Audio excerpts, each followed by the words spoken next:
In this analysis video, we're going to take a look at the swing of Brooks Koepka. The recent US Open champion is known for being a really long hitter. He's currently ranked 5th in driving distance and 4th in club head speed. We're going to take a look at what he does at the top of the swing and in transition in order to help him achieve that feat. When it comes to hitting the ball a long way, one of the goals is to use your total body to create speed. Now, a sign that you're using more your body in transition is going to be having this good look of lag.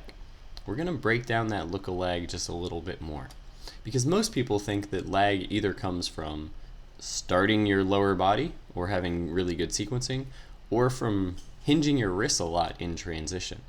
But lag can really happen from anywhere from the feet all the way to the club. It's a sign of good sequencing of using the legs first, and then the knees and the hips, and then the core, and then the shoulders, and then the elbows, and then the wrists.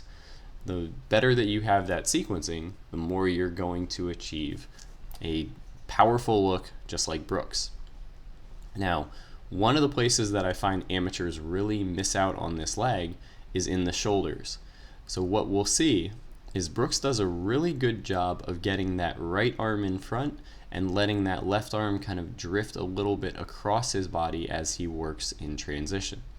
That's a sign that there's not a lot of tension in his arms and that his body is really pulling through his arms.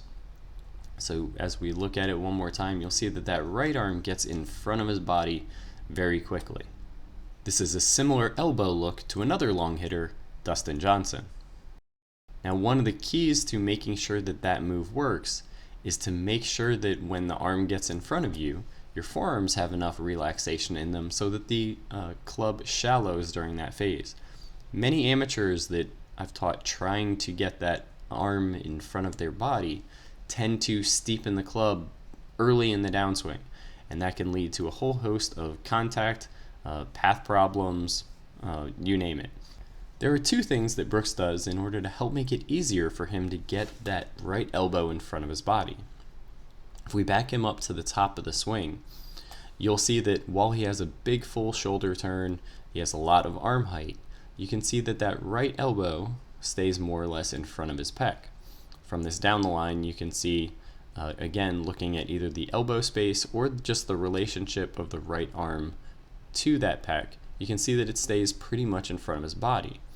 So that gives him a little bit more, or that requires less of an adjustment move in order to get that right elbow back in front, because it's already there. It basically has to just drop and come in front a little. Many amateurs get that right elbow in that flying position or more behind their body. That can work, but it requires a larger movement of the right arm to get in front of the body, and many amateurs don't like feeling that weighting during transition. If you're going to go earlier, if you're going to swing more aggressively from the top of the swing, it's much easier to do that with the arms, with that right elbow more in front of your body. The other thing you'll see is that he has really good sequencing and pulls through his arms with his core. So whether this feels like a rotation, or this feels like a push from the ground, or this feels like more of a spine tilt, that's up to the individual. But what we can see objectively is that there's not a lot of activity in straightening those arms until the left leg starts to straighten. So he's pulling through and along the shaft of the club, and then right around here, you'll see that that left leg starts to brace and starts to straighten, and it's that bracing and straightening of the leg that triggers the force going up this way and into the arms to get the club to start to release. Many amateurs trigger the release straight away just from the arms instead of doing so from the body, and that definitely costs you a lot of speed. Over here on the left is a great view for seeing that transition sequence, as well as that trigger of the leg, that left leg pushing to cause his arms to start to extend, and they'll extend in a direction out in front of the golf ball instead of at the golf ball. This trait of using his body as his main power source in transition and then using the arms later during the release is a trademark of most long hitters. Lining up's a big deal too. For me, I have to line up left of the target because I like to hit a fade. So Brooks likes to hit a fade. If you're trying to get out of hitting a fade, there are some things that you might want to not copy about his swing. As you can see from these TrackMan statistics, he's got a downward angle of attack, over 3 degrees with the driver, almost 10 degrees with the iron. Those could be problematic numbers for a lot of amateurs, especially if you have lower club head speed. But what we'll talk about is how he actually creates that downward angle of attack. You can see from this body position that his upper body is far enough behind the golf ball.